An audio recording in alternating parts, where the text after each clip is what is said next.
اور اللہ رب العزت کی حمد و ثنا حضور نبی پاک صاحب رولاق صلی اللہ علیہ وآلہ وسلم کی بارگاہ ناز میں حریہ عقیدت کے بھولنے چاول کرنے کے بعد لائے کے سر عزت و تکریم بزرگوں دوستوں نوجوانوں سننے والوں اللہ رب العزت کا انگنت و بے شمار ہو لا تعداد جتنا بھی شکر ادا کریں کم ہے کہ خالق جل وعلا نے جمعۃ المبارک کی بابرکت گھڑیوں کے اندر ایک مرتبہ پھر اپنے گھر میں آنا اور اپنے حضور سربا سلوک ہونے کی توفیق عنایت فرمائی۔ میں نے کلام مجید سے ایک حصہ پڑھا، خالق کائنات کا ارشاد گرامی ہے، قل کہ حبیب مکرم صلی اللہ علیہ وسلم آپ فرما دیجئے لا اسألکم علیہ اجرا، اس پر تم سے کوئی اجر طلب نہیں کرتا، الا المودۃ فی القربى، مگر اپنے قریبی رشتہ داروں کی مودت مانگتا ہوں۔ نبی پاک صاحب رولاق صلی اللہ علیہ وسلم نے جو کچھ بھی ہمارے لیے کیا، دین اسلام ہم تک پہنچا، قرآن پہنچا، نبی پاک صلی اللہ علیہ وسلم کی جو کچھ بھی خدمات ہیں، سرکار نے اپنے رب کے حضور جو کچھ اللہ کا پیغام ہم تک پہنچایا ہے، سرکار نے اس پر کوئی مزدوری کوئی اجرت طلب نہیں کی۔ یہ ایک لمبا اس پر گفتگو ہو سکتی ہے کہ کس طرح نبی پاک صلی اللہ علیہ وسلم کی بارگاہ میں غلاموں نے یہ کہا تھا کہ سرکار آپ کے صدقے میں ہمیں رب ملا ہے، آپ کے صدقے میں ہمیں قرآن ملا ہے، آپ کے صدقے میں ہمیں ایمان ملا ہے، سونے ہمیں آپ نے آپ کے صدقے میں اللہ نے ہمیں جنت عطا کی ہے، دوزخ سے بچا لیا ہے، آخرت کی گھاٹیوں سے اللہ رب العزت نے ہماری حفاظت فرمائی ہے۔ اس پر ہم عقیر تحفہ لے کر آپ کی بارگاہ میں حاضر ہیں۔ اے اللہ کے حبیب یہ تحفہ آپ قبول کر لیں۔ نبی پاک صلی اللہ علیہ وسلم نے جب دیکھا تو اللہ رب العزت کی بارگاہ میں کہہ دیا کہ مولا یہ کچھ لے کے آئے۔ اللہ رب العزت نے فرمایا حبیب ان کو فرما دے، جو کچھ یہ چاہتے ہیں وہ اجر کے طالب ہے، ثواب کے طالب ہے، تو ثواب ان کو اس پر مل جائے گا کہ بجائے مزدوری دینے کے، اس محنت پر اجرت دینے کے، اے حبیب یہ تمہاری رشتہ داری جو ہے ان سے مودت کرے، بس اس دین کی مزدوری یہی ہے، اس دین کی جو مزدوری ہے اجرت ہے وہ یہی ہے کہ نبی پاک صلی اللہ علیہ وسلم کے خاندان سے مودت کرے، نبی پاک صلی اللہ علیہ وسلم کے خاندان کے ساتھ محبت کرے، سرکار کے خاندان کے ساتھ جڑ جائے، دل و جان سے ان کو جانے لگ جائیں اور ان کو اپنا بنا لیں اور اپنے ایمان کا جزء سمجھیں اور اللہ کی رضا کی خاطر ان کے ساتھ مودت اور محبت کریں، تو یہی ان کی مزدوری ہے، یہی ان کا اجر بن جائے گا۔ اللہ رب العزت نے اپنے کریم آقا علیہ الصلوۃ والسلام کے صدقے میں ہمارے اوپر سرکار نے جو کچھ مانگا کیا؟ اپنی خاندان کی، اپنی قرابت داری کی مودت مانگ کے بھی پھر بھی امت پر احسان کیا۔ وہ احسان کیا ہے؟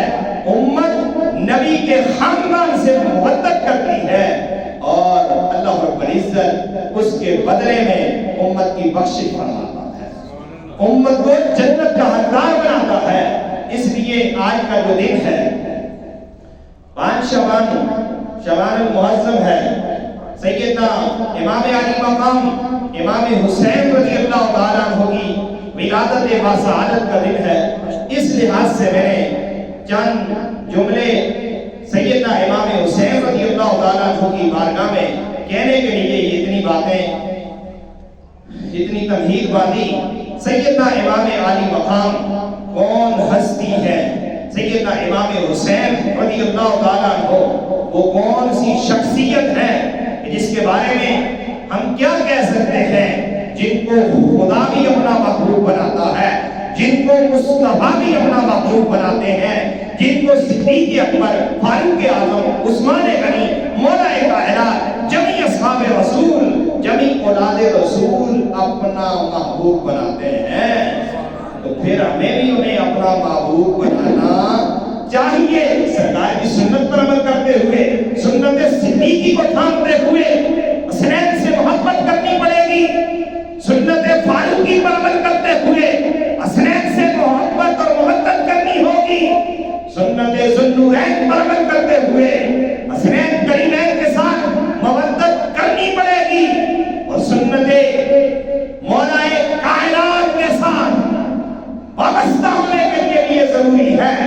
کہ حسنین کریمین کی محبت اور محبت ان کے ساتھ کی جائے، اور قرآن کا دامن تھام کے ہمیں یہ ماننا پڑے گا کہ قرآن نے جن کی محبت مانگی ہے وہ بھی نبی پاک صلی اللہ علیہ وسلم کی اولاد ہے، کہ سرکار کے خاندان کی، سرکار کی اولاد کی محبت جب قرآن نے مانگی ہے تو پھر ہمیں سرکار کے خاندان کے ساتھ جڑنا پڑے گا۔ تو لہٰذا نبی پاک صاحب اللہ صلی اللہ علیہ وسلم امام حسین سے کیا محبت کرتے تھے، کتنی محبت کرتے تھے۔ نبی پاک صاحب اللہ صلی اللہ علیہ وسلم یہ وہ ہستی سیدنا امام حسین ہے، سرکار کی محبت اور محبت کا عالم کیا ہے۔ آج دنیا میں کوئی بچہ اس دنیا میں آتا ہے، اس کا نام رکھا جاتا ہے، اس کو گھٹی دی جاتی ہے، اس کے ساتھ میں کانوں میں اذان دی جاتی ہے، لیکن سیدنا امام حسین امام عالی مقام وہ شخصیت ہے جو دنیا میں آتے ہیں، اس شان کے ساتھ، اس عظمت کے ساتھ تشریف لاتے ہیں کہ سیدہ کائنات کے آنگن میں جب سیدنا امام حسین تشریف لاتے ہیں، کتنی خوش بختی ہے، کتنی خوش بختی ہے کہ جو پیدا ہوئے تو ان کا نام مولا کائنات نے خود چنا، نبی پاک صلی اللہ علیہ وسلم نے ان کا نام چینج کر کے حسین رکھ دیا۔ یہ حسین نام اسمان، دو اسم تسنیہ ہو تو اسمان ہوتا ہے، یہ دو جو اسم ہیں یہ جنتی نام ہے، حسن ہو حسین یہ جنت سے لائے ہوئے نام ہیں۔ کریم آقا علیہ السلام نے جب شہزادہ امام حسن دنیا میں آئے تو ان کا نام بھی سرکار نے حسن رکھا، اور جب مولا حسین دنیا میں تشریف لائے سرکار نے ان کا نام حسین رکھا۔ آج کسی کا نام کوئی رکھتا ہے، کسی کا استاد رکھتا ہے، کسی کا پیر رکھتا ہے، کسی کا نام پیر علی شاہ رکھے، کسی کا نام پیر سیاب رکھے، کسی کا نام خواجہ شاہ سلیمان توسوی رکھے، کسی کا نام خواجہ خواجہ خواجہ معین الدین چشتی اجمیری رکھے، کسی کا نام حضرت داتا گنج بخش علی اجمیری رکھے، اور کسی کا نام حضور غوث اعظم رضی اللہ تعالیٰ عنہ آپ رکھے، تو وہ بندہ بھولے ہوئے سماتا نہیں ہے کہ میرا نام میرے پیر نے رکھا ہے، میرا نام میرے علی نے رکھا ہے، میرا نام پیر سیاب نے رکھا ہے، میرا نام خواجہ شاہ سلیمان توسوی پیر پٹھان نے رکھا ہے، میرا نام خواجہ خواجہ خواجہ معین الدین چشتی اجمیری رضی اللہ تعالیٰ عنہ نے رکھا ہے، میرا نام حضرت داتا گنج بخش علی اجمیری نے رکھا ہے، میرا نام حضرت غوث اعظم نے رکھا ہے، قربان جائے کسی کا نام صدیق اکبر رکھے، فاروق اعظم رکھے، عثمان غنی رکھے، اور مولا کائنات رکھے، اگر خوش بخت ہے وہ حسن اور وہ حسین کہ جن کا نام جنت سے آتا ہے اور جن کا نام محبوب علیہ السلام رکھتے ہیں۔ کتنا خوبصورت نام ہے حسن، کتنا خوبصورت نام ہے حسین، ان کے ناموں کو جنت سے لایا گیا، اور ان کے ساتھ مودت کا یہ بھی انداز دیکھیں، اور پھر یہی اگر تفصیل کی جائے کسی کی گھٹی کون ڈالتا ہے، بچوں کے منہ میں پہلی گھٹی ڈالی جاتی ہے تو پھر گھٹی کے حوالے سے کوئی کہتا جی پیر صاحب سے دلوائیں، کوئی کہتا جی کوئی بڑا عالم ہو، اپنے اپنے انداز میں کسی نیک بندے سے کسی صالح بندے سے گھٹی دلوائی جائے، اور صالحین سے دلوانا یہ سنت بھی ہے، طریقہ بھی یہی ہے، بزرگوں سے گھٹی دلوانی چاہیے، لیکن کریم آقا علیہ السلام یہ امام حسین کتنے خوش بخت ہیں جن کے منہ میں پہلی گھٹی اگر کسی نے ڈالی ہے، وہ گھٹی ڈالنے والا کوئی عام نہیں ہے، وہ میرے علی کی بات نہیں کرتا، وہ پیر سیاب کی بات نہیں کرتا، وہ میں خواجہ شاہ سلیمان توسوی کی بات نہیں کرتا، حالانکہ وہ بھی ہمارے لیے عزت کے لائق ہے،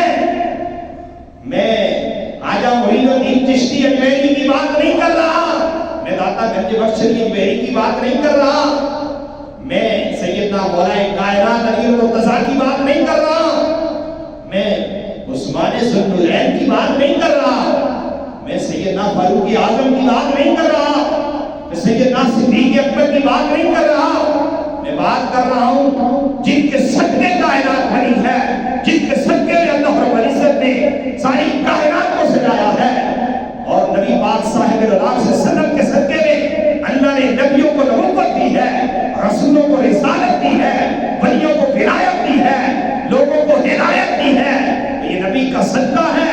حسین وہ خوش نصیب ہیں کہ جن کے منہ کی گٹلی خود سرکار نے دی ہے، سرکار نے دی ہے، جن کے منہ کی پہلی گٹلی نبی پاک صاحب صلی اللہ علیہ وسلم آپ کے مبارک یداللہ والے گورے لاڈلے شفاعت والے ہاتھوں سے دی جاتی ہے۔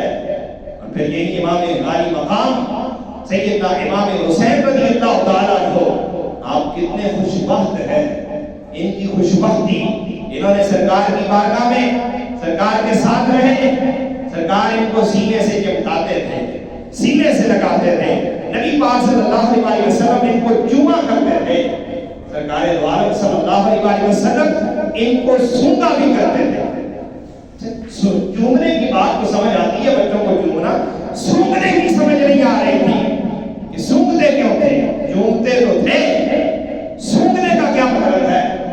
وَيَشُمُّهَا وَيَقُمُّهَا ترمذی شریف کی روایت صحیح ستہ میں موجود، سرکار ان کو سونگتے بھی تھے، چومتے بھی تھے۔ نبی پاک صاحب صلی اللہ علیہ وسلم کا ان کو چومنا اور ان کو سونگنا یہ کیا تھا؟ یہ ان کی شان و عظمت کو ظاہر کرنا تھا، ان کے مقام کو واضح کرنا تھا۔ سیدنا امام علی مقام امام حسین رضی اللہ تعالیٰ عنہ، یہ عظیم شخصیت جن کو نبی علیہ السلام چومتے بھی ہیں، سونگتے بھی ہیں، سونگتے اس لیے ہیں، فرمایا کہ یہ دنیا میں میرے جنت کے دو پھول ہیں، ہماری حالتا یا من الدنیا، یہ دنیا میں میرے دو پھول ہیں، تو پھولوں کو سونگا جاتا ہے، پھولوں کو سونگا جاتا ہے۔ نبی پاک صلی اللہ علیہ وسلم نے جو کہا پھر اس پر عمل بھی کیا، جو کہا اس پر عمل کیا، چومتے بھی تھے، سونگتے بھی تھے، کیوں؟ حسن بھی ایک پھول ہے، حسین بھی ایک پھول ہے، حسن بھی ایک پھول ہے، حسین بھی ایک پھول ہے۔ نبی پاک صلی اللہ علیہ وسلم ان کو سونگتے بھی تھے اور چومتے بھی تھے۔ نبی پاک صاحب صلی اللہ علیہ وسلم نے یہ شہزادہ جب دنیا میں آنے سے پہلے نبی پاک صاحب صلی اللہ علیہ وسلم ام فضل سرکار دو عالم صلی اللہ علیہ وسلم کو ایک مرتبہ خواب میں دیکھتی ہیں، حالت کیا ہے؟ ام فضل نے کیا دیکھا؟ ام فضل فرماتی ہے رضی اللہ تعالیٰ عنہا، اب فرماتی ہے میں نے خواب دیکھا، میں نے خواب میں دیکھا کہ نبی علیہ السلام کے جسم کا ایک گوشت کا ٹکڑا کٹتا ہے اور میری چولی میں آ جاتا ہے۔ میں اس پر بڑی پریشان تھی، عجیب خواب ہے، نبی پاک صلی اللہ علیہ وسلم کے جسم کا ٹکڑا کٹے اور میری چولی میں آئے، اس بات پر مجھے بڑی پریشانی لاحق ہوئی۔ اور میں نے صحابہ کرام یا صحابیات جتنے بھی تھے ان کو جب بھی کوئی مسئلہ آتا، یہ تو بعد میں لوگوں نے کہا نہیں نبی پاک صلی اللہ علیہ وسلم کی بارگاہ میں جانا، ان سے سوال کرنا، ان سے پوچھنا یہ کچھ جائز نہیں ہے، معاملات نہیں ہے۔ ان کو صحابہ کو دنیا کا مسئلہ ہو یا آخرت کا مسئلہ ہو، دنیا کے لحاظ سے سوال ہو یا آخرت کے لحاظ سے سوال ہو، ماں کان سے سوال ہو یا ماں یقین سے سوال ہو، وہ ہر سوال کا جواب بارگاہ مصطفیٰ سے لیتے تھے، سرکار کی بارگاہ سے لیتے تھے، نبی پاک صلی اللہ علیہ وسلم کے دربار سے اس سوال کا جواب لاتے تھے۔ اور نبی پاک صلی اللہ علیہ وسلم کی بارگاہ میں آپ کی چچی ام فضل گئی اور فرمایا یا رسول اللہ میں نے خواب دیکھا ہے اور میں بڑی پریشان ہوں اور رو رہی ہے، بیان نہیں کر رہی۔ آپ نے فرمایا بیان کرو، تم بیان کرو، اللہ خیر فرمائے گا۔ آپ نے پھر بیان کیا، فرمایا یا رسول اللہ میں نے یہ خواب دیکھا ہے کہ آپ کے جسم کا ایک ٹکڑا کٹ کے میری چولی میں آتا ہے، یا رسول اللہ اس خواب سے میں پریشان ہوں۔ اللہ کے محبوب نے فرمایا ام فضل پریشان نہ ہونا، یہ کوئی ایسی بات نہیں ہے جو پریشانی والی بات ہو، یہ خوشخبری والی بات ہے۔ وہ کیا ہے؟ فرمایا میرا ایک نواسا جو فاطمہ کے بطن سے دنیا میں تشریف لائے گا، ہمیں فضل و تیری جھولی میں آئے گا۔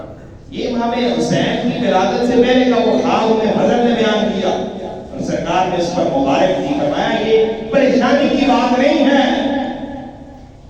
یہ جو بات پریشانی والی نہیں، یہ بات یہ ہے کہ اس پر ان کی آمد کا تذکرہ ہے۔ نبی پاک صلی اللہ علیہ وسلم امام حسین کی ولادت کی بات کر رہے ہیں، وہ دنیا میں تشریف لائیں گے، ہمیں فضل تیری جولی میں آئیں گے۔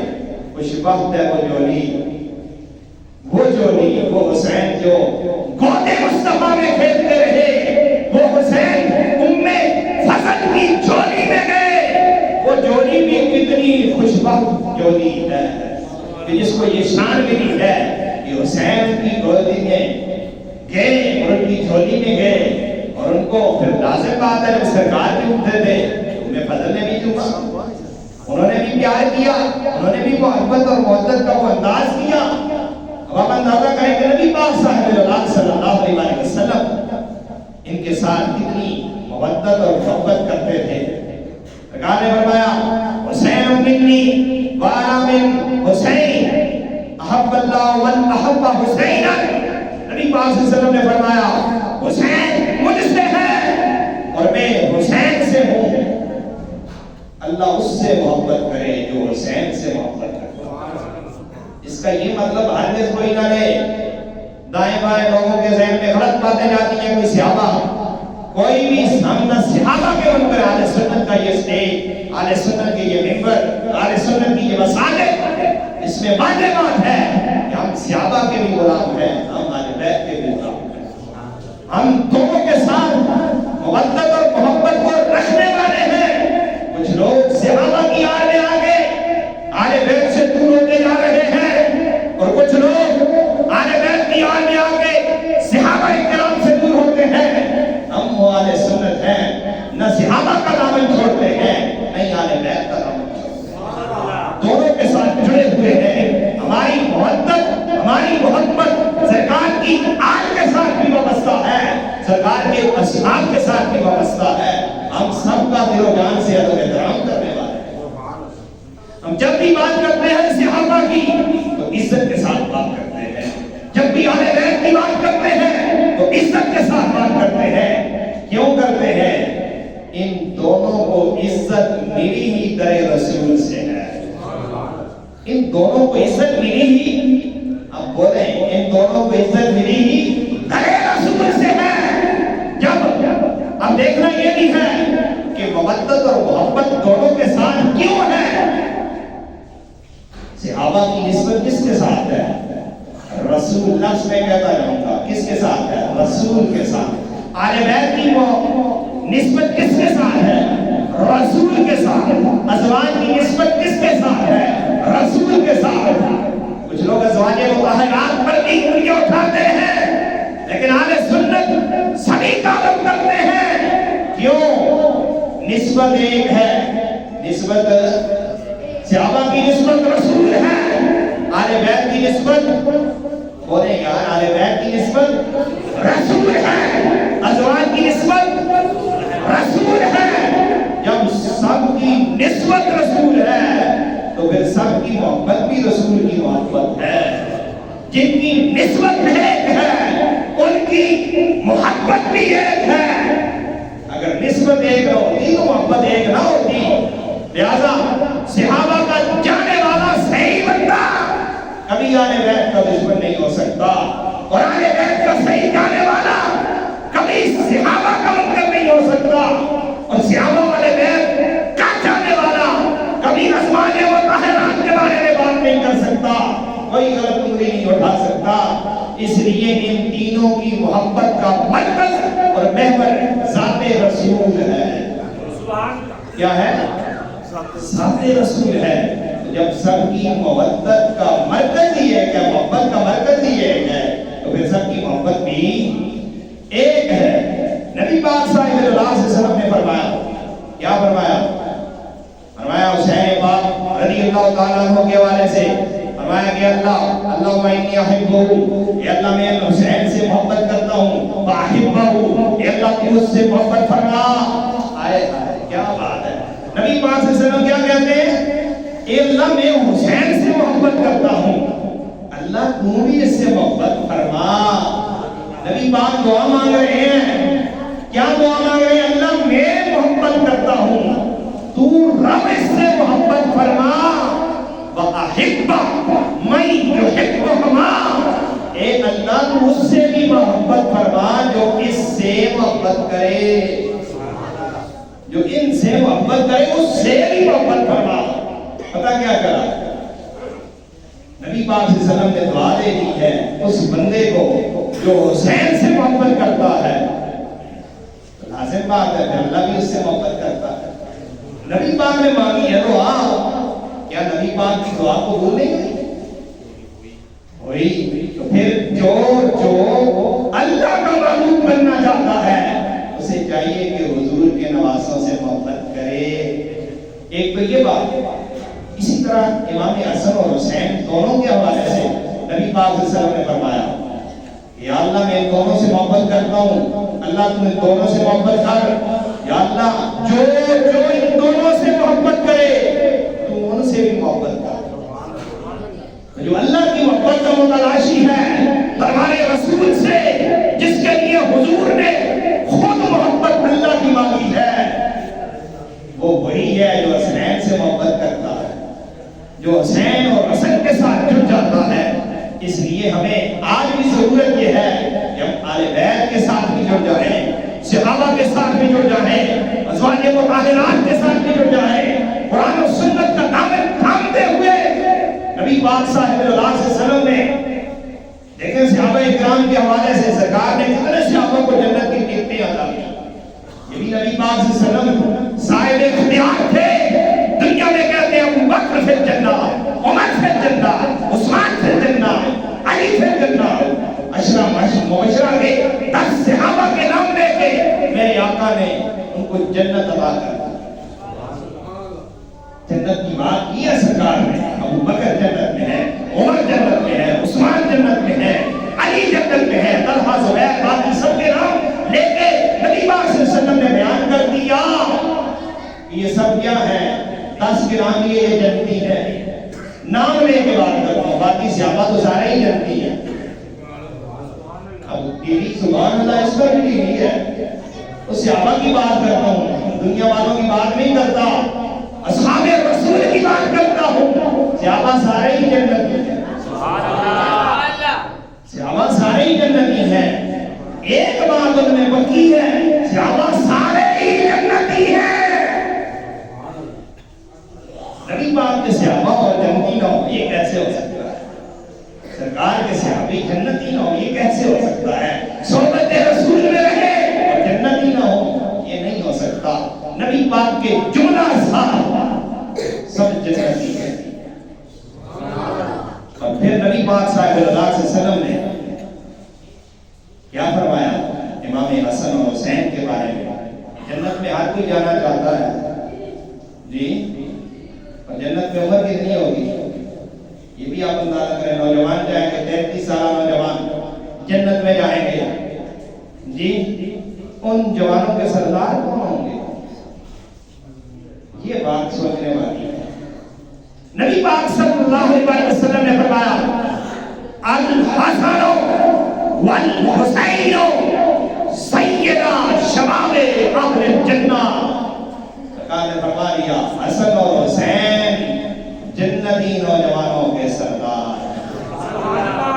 جنتی نوجوان بھی جنت کی نماز پڑھتے ہیں جنت کے لیے، روزہ رکھتے ہیں جنت کے لیے، حج کرتے ہیں جنت کے لیے، یہ زکاتیں خیراتیں دیتے ہیں جنت کے لیے۔ جس جنت کے لیے اتنے جھٹک کرتے ہیں، سردی گرمی برداشت کرتے ہیں، عبادات کے لیے وقت نکالتے ہیں، تجارت کاروبار خرید و فروخت سب کچھ چھوڑ کے آتے ہیں، یہ سب کچھ کس لیے آتے ہیں؟ جنت کے لیے۔ اس جنت کے سردار امام حسن اور حسین ہیں۔ جنتی نوجوانوں کے سردار کتنی خوش بختی والی بات ہے، امام حسن حسین ان کے سردار ہیں۔ اب یہ بات بھی سوچنے والی میں ذرا عقل کے پردے کھولنے کے لیے بیان کرتا ہوں، یہ بھی سوچا کرو کہ امام حسن حسین کا تذکرہ جب آ جائے تو خوشی سے جھوم جایا کرو۔ ہم نے یہ بھی ایک ٹھیکہ دیا ہوا ہے کسی قوم کو، کچھ لوگوں کے نام کر دیا ہے، وہ کہتے ہیں کہ ہم صحابہ کی بات کریں گے، اہل بیت کا نام نہیں لیتے۔ کچھ لوگوں نے ٹھیکہ دیا اہل بیت کا نام لیتے ہیں، صحابہ کا نام نہیں لیتے۔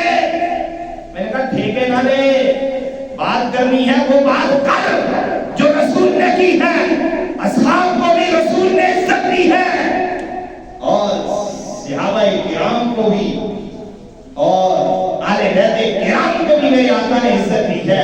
جب بات کرنی ہے تو دونوں کی بات کرنی ہے، بات کرنی ہے تو بولو یار، بات کرنی ہے تو کس کی؟ دونوں کی بات کرنی ہے، اصحاب کی بھی اور آل کی بھی۔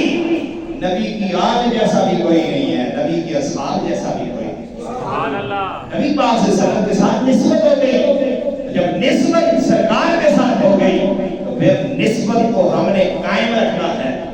اور یہی امام حسین، یہی جو میں نے روایت پڑھی الکامل کے اندر یہ روایت ہے، نبی پاک صاحب اللہ علیہ وسلم کے پیارے نواسے امام حسین کربلا کی میدان میں جب میدان سجا، امام علی مقام اس مقام پر کربلا کے میدان میں بھی یزیدیوں کے سامنے ڈٹتے ہوئے بھی آپ نے جو خطبہ دیا تھا، اس خطبے میں بھی ایک بات کی تھی۔ وہ بات کیا تھی؟ یزیدیوں کو خطاب کرتے ہوئے امام علی مقام نے فرمایا تھا اولم یبلغکم قول مستفید، فرمایا تمہیں وہ قول نفع بخش جو قول ہے وہ نہیں پہنچا، قول مستفید نہیں پہنچا۔ فرمایا کیا؟ فرمایا جو سرکار نے فرمایا تھا لی میرے لیے بڑے اخی میرے بھائی امام حسن کے لیے فرمایا تھا، وہ قول کیا تھا؟ میرے یہ سن لو، سرکار نے جنت کے سردار کس کو بنایا تھا؟ یہ تمہارے اندر لوگ موجود ہیں، اسے پوچھ لو، نبی پاک نے فرمایا تھا کہ نہیں فرمایا تھا؟ لیکن یزیدیوں پر کیوں کی تو نہیں رہتی؟ نبی پاک صاحب اللہ علیہ وسلم کے پیارے نواسے نے کہا کہ ہاں سرکار نے فرمایا تھا کہ حسن حسین جنتی نوجوانوں کے بولو سردار ہیں، تو مانتے ہو تو پھر بول بھی جاؤ، حسن حسین جنتی نوجوانوں کے سردار ہیں، کوئی ٹھیکیدار نہ بنے۔ حسین کی بات کرنی ہے، حسین کی زبان سے بات کرنی ہے، الکامل کی اس روایت کے مطابق امام حسین نے جو خود اس حدیث کو بیان کیا۔ آج بھی کہتے ہیں میں اکبر ہوں، دوسرے کہتے ہیں میں اکبر ہوں۔